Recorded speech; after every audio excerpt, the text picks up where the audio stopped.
नौकर हूँ, मैं तो हुसैन का खादम हूँ। ये मोहब्बत थी। फिर जब आपने फारस पे हमला किया ना, फारस पे, वहाँ पे आप फाते बने, आपका लश्कर फाते बनकर आया, कुछ लोगों को कैदी बना कर लाया गया। उन कैदियों में 3 शहजादियाँ थी शाह फारस की, 3 शहजादियाँ थी। आपने हुक्म दिया सैयदना फारूक आज़म ने कि इन कैदियों को सब को बेच दो। उस वक़्त गुलाम बिकते थे, इस तरह का सिलसिला था।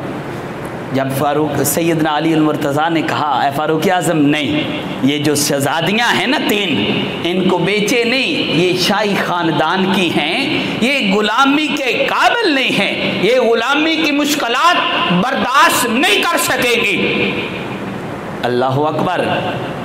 आपने फरमाया फिर क्या किया जाए? फारूक आज़म ने अली मुर्तज़ा से पूछा क्या किया जाए?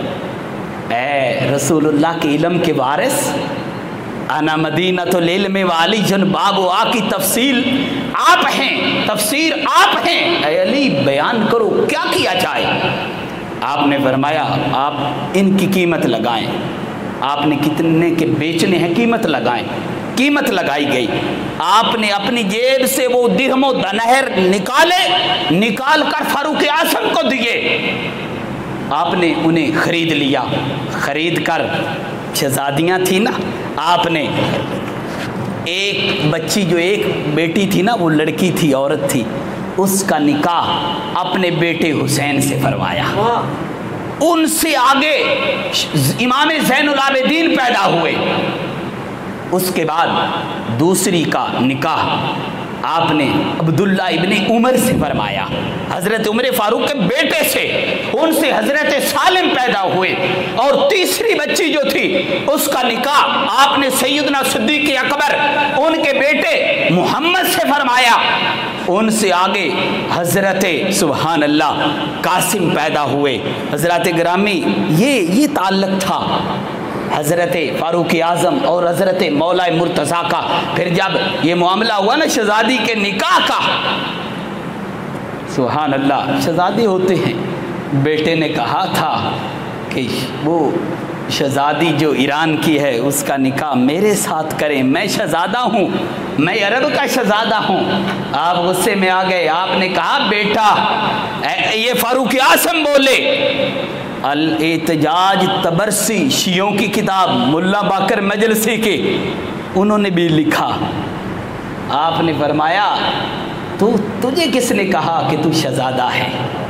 फरमाया वो है ना उधर ईरान की शहजादी। फरमाया मदीने का शहजादा ए अब्दुल्ला इब्ने उमर तू नहीं है। फरमाया अब्बा जान, आप बादशाह, आप खलीफा, आप इतनी सरजमीन पे हुक्मरानी करने वाले, मैं नहीं शहजादा तो कौन शहजादा है? आपने फरमाया बेटे, इस मदीना, इस रूए ज़मीन पे शहजादा मोहम्मद का शहजादा हुसैन इब्ने अली है, तू शहजादा नहीं है। ये ताल्लुक़ था, ये आपस में मोहब्बत थी, आपस में तरफदारी थी।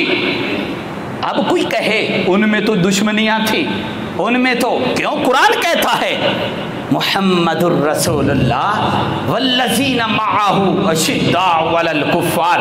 फरमाया जो मोहम्मद के गुलाम हैं ना, जो रसूलुल्लाह के सहाब हैं, फरमाया रुहमाउ बैनहुम, ये आपस में बड़े नरम दिल हैं। अशिद्दाउ अलल कुफ़्फ़ार, इनमें अगर कोई जबर है, कोई शिद्दत है तो आपस में नहीं है, ये कुफ़ार पे बड़े शिद्दत वाले हैं। हज़रात ग्रामी, आपस में मोहब्बत, आपस में उल्फत थी। फिर आखिरी बात, जंग हुई, माले गनीमत आया, मुख्तलिफ वज़ैफ़ आप सैयदना फ़ारूक आज़म सहाबा में तकसीम करने लगे। जो आता गया आप उनको तकसीम करते गए बराबर, 500 या 1000 जितने भी देते गए सारे। बेटा आया अब्दुल्ला इब्ने उमर, सबको दिए। हज़रात ग्रामी, अब हसन भी आए, हुसैन भी तशरीफ़ लाए। आपने उनकी निस्बत जो पहले था उनसे डबल उनको अता किए। जब डबल दिए गए ना तो अब्दुल्ला इब्ने उमर ने कहा अब्बा जान, हसन हुसैन मुझसे छोटे हैं, तजर्बा भी मुझसे कम है, आपने मुझे 500 दिरहम दिए, इन्हें 1000 दे रहे हैं, आपने फरमाया बेटा यहाँ पे मैं तजर्बे की बेस पे नहीं दे रहा, यहाँ पे उम्र की बेस पे नहीं दे रहा, मैं एज को सामने नहीं रख रहा, मैं तो ये देख रहा हूँ ये मुस्तफ़ा के शहज़ादे हैं, मैं तो निस्बत मुस्तफ़ा को देख रहा हूँ, मैं तो निस्बत अली को देख रहा हूँ, मैं तो निस्बत ज़हरा पाक को देख रहा हूँ। फरमाया अगर मुकाबला उनसे करने का जी चाहता है ना तो कर ले, अगर हुसैन हसन से मुकाबले पे तेरा जी करता है ना तो कर, मैं नहीं रोकता, लेकिन एक बात देखनी पड़ेगी, एक बात को मद्देनजर रखना पड़ेगा। मैं क्या अब्बाजान, फरमाया अगर मुकाबला करना है ना तो पहले उनके बाप जैसा बाप ले आ, हुसैन के बाप जैसा बाप ले आ, उनके नाना जैसा नाना ले आ, उनके भाई जैसा भाई ले आ, उनके मामू जैसा मामू ले आ, उनकी अम्मी जैसी अम्मी ले आ। जब ये मामलात पूरे हो जाए ना फिर उनसे मुकाबला करना। ये उनकी आपस में मोहब्बत थी, ये अहले बैत का अज़मत थी फारूक आज़म की नज़र में। आप तो फरमाते थे, आपने एक दिन आप रो पड़े, मनसबे हुकूमत में बैठे रो पड़े, अल्लाहु अकबर। आपने से पूछा गया है फारूक तेरे नाम से बड़े बड़े कैसरो किसरा उस वक़्त के सुपर पावर जो थे मुल्क वो तेरे नाम से कांपते हैं, बता रोए क्यों? आपने फरमाया, आपने कहा मैं उमर बिन खत्ताब वो था, मेरे बाप बड़े ऊँट थे, उनके रेवड़ थे अपने ऊँटों के। फरमाया मैं उमर 3 ऊँट एक लाइन कतार में खड़े नहीं कर सकता था, मेरा बाप मुझे डांटता था, लेकिन अल्लाह के रसूल ने हमें वो इज्जत दी। आज उमर एक अकेला पता नहीं 24 लाख मुरब्बा मील पे अकेला उमर हुकूमत कर रहा है। और हुकूमत कैसी थी? फरमाया अगर नहर फुरात के किनारे पे कोई बकरी भी भूख से मर गई क़यामत के दिन उमर फारूक उसका भी जवाब देगा। उमर बिन अब्दुल अजीज़ को उमर सानी कहा जाता है, आपकी हुकूमत थी, आप अल्लाहु अकबर, आप वो हैं, वो हज़रत उमर बिन अब्दुल अजीज़ हज़रत सैयदना फ़ारूक आज़म रात को गलियों में गश्त करते थे, देखते थे कोई मेरे महबूब का उम्मती, मेरे रसूल का गुलाम कोई भूखा तो नहीं है। ऐसी हुकूमत अंग्रेज भी मजबूर हो गया लिखने पे।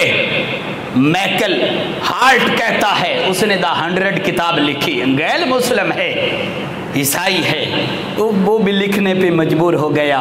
कहता है अगर दुनिया पे एक और उम्र आ जाता, एक और उम्र आ जाता या उम्र की हुकूमत कुछ और ज्यादा इसकी लिमिट बढ़ जाती, फरमाया रुए ज़मीन पे कोई भी मजहब न रहता, हर तरफ मुसलमानों नजर आते। हजरात ग्रामी इतना जर्री, इतने ताकतवर, ये क्या था? ये फैज़ था मुस्तफ़ा की निगाह का, ये तरबियत थी मुस्तफ़ा की जो इतना रंग लाई। पहले वही उम्र थे, एक कतार में 3 ऊँट नहीं खड़े कर सकते थे। जब हुकूमत आई तो फिर आपने डंके की चोट पे कहा था कि नहर फुरात के किनारे भी कोई बकरी भूखी मरी, मैं उमर क़यामत के दिन जवाब दूंगा। रात के अंदर आप मदीने की गलियों में गश्त करते, एक दिन गश्त करते करते ना देखा कोई अजनबी मुसाफिर है, खेमा लगा है। एक ये भी रवायत है, एक है कि एक घर था, उसके अंदर आवाज़ आ रही है, अब गर्द आवाज़ आई बोलने की। मान कह रही है बेटी को, बेटी दूध में पानी मिला लो, दूध में पानी मिला लो। अब सैयदना फ़ारूक आज़म सुन रहे हैं, रात का अंधेरा है, घर में ये बात हो रही है। अल्लाह अकबर। अब सुनी ना बात, तो वो आगे वो बच्ची जवाब देती है कि अम्मी उमर ने मना कर रखा है मिलावट से, हम नहीं करेंगे। माँ ने कहा बेटी उमर कोई देख रहा है। आपने कहा उमर नहीं देख रहा, उमर का रब तो देख रहा है ना। उमर नहीं देख रहा, रब तो उमर का देख रहा है, मैं नहीं मिलाऊंगी। आप घर आए, रात सो गए, सुबह उठे ना, बेटी अपनी बीवी को कहा ऐ मेरी रफ़ीका हयात, फलां घर है, फलां मदीने की जो है लोकेशन बताई, उस घर जाओ, उस घर जो बच्ची है ना, उस बच्ची का रिश्ता मैं अपने बेटे के लिए मांगता हूँ। और मैं उमर क्यों, कौन है वो, कोई किसी बड़े ख़ानदान की है? और मैं ख़ानदान नहीं देखता, मैं तो उसकी ईमानदारी को देख रहा हूँ। आपने रिश्ता मांगा, अपने बेटे से निकाह किया। हजरत ग्रामी उस बच्ची से हजरत उमर बिन अब्दुल अजीज पैदा हुए, जिन्हें उम्र सानी कहा गया। हजरत ग्रामी हजरत उमर फारूक का दौर इतना सुनहरी दौर हुकूमत था, कोई किसी को नुकसान नहीं पहुंचा सकता था। आपका ये जो दावा था बकरी भी भूखी मरी, मैं जिम्मेदार हूँ, हर तरफ अदल का पैमाना। आपके बच्चे पे तोहमत लगी, आपने अपने बेटे पे वो कोड़े मारे, 120 कोड़े पूरे करने थे, 80 मार चुके, बेटे की रूह निकल गई। आपने पूरे 40 पीछे जो बचते थे आपने पूरे किए। सहाबा ने कही, ऐ उमर अब तो मर गया है, छोड़ दो।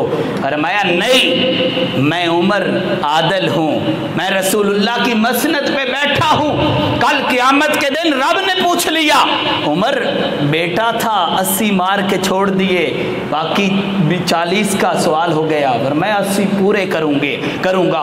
40 अपने बेटे की मैयत पे पूरे किए, इतना बड़ा आदल था। हज़रत फारूक आज़म की ज़ात थी, अदल करने वाली। फिर हज़रत ग्रामी हज़रत उमर बिन अब्दुल अजीज़ का दौर को दौरे उमर कहा जाता है। दोबारा वो दौर लौटा, आपका दौरे हुकूमत है। हज़रत उमर बिन अब्दुल अजीज़ आपका पोता थे, आपकी औलाद में से थे हज़रत उमर बिन अब्दुल अजीज़। हज़रत ग्रामी जिनकी इन बदबख्तों ने कब्र को फाड़ा गया, वहाँ खोला गया, आपके जिस्म अतर की बेहुरमती की गई। वो भी ये शाम के वो नौशहरी शिया हैं, उनका मज़हब है, वो हुकूमत के करिंदे उनमें शामिल थे, लेकिन उन बदबख्तों ने हज़रत उमर बिन अब्दुल अजीज़ की कब्र की तौहीन की बेहुरमती की गई। लेकिन आपकी अज़मत क्या थी, अल्लाह अकबर। आप एक मरतबा बैठे हैं, आप सेहत ख़राब हुई, करीबन मर गए हैं। हज़रत ग्रामी इधर एक चरवाया जंगल में बकरियां चरा रहा है, चराते चराते एक जंगल से शेर निकला, उसने उस चरवाहे की बकरी को उठाया, फाड़ दिया। वो चरवाया रो पड़ा, कहने लगा, आज मुझे ऐसे महसूस होता है कि जो उम्र सानी था, हज़रत उमर बिन खत्ताब का सानी, और अदल का जो तराजू उमर के पास था, उमर बिन अब्दुल अजीज़ के पास वही था। मुझे लगता है कि आज उमर बिन अब्दुल अजीज़ इस दुनिया को छोड़कर चला गया है। हज़रत ग्रामी अब वो डेट और तारीख देखी गई, पूछा गया, उसी दिन हज़रत उमर बिन अब्दुल अजीज़ का इंतकाल हो गया था। तो हज़रत ग्रामी हज़रत उमर फ़ारूक बहुत बड़े आदल, बहुत बड़े रसूलुल्लाह के आशिक, रसूलुल्लाह के साले भी थे। हज़रत हफ्सा रसूलुल्लाह की अहलिया थी। आपको अल्लाह आपकी शान में कुरान मजीद की काफ़ी आयात नाज़िल हुई। आप अशरा मुबशरा में जन्नती सहाबा हैं, रसूलुल्लाह के सहाबी हैं, रसूलुल्लाह के साथ मोहब्बत करने वाले थे। मेरे करीम का फरमान भी वो ज़हन में रखें कि मेरे बाद कोई नबी होता उमर होता। इतनी अज़मतों के हामिल हैं हज़रत सैयदना फ़ारूक आज़म। अब कोई उन पे इतराज़ करता है तो वो इस्लाम के साथ बगावत करता है, रसूलुल्लाह के फरमान से बगावत करता है। अल्लाह ताला हमें दीन इस्लाम का फ़हम नसीब फरमाए। आमीन। वमा अलैना इल्लल बलागुल मुबीन।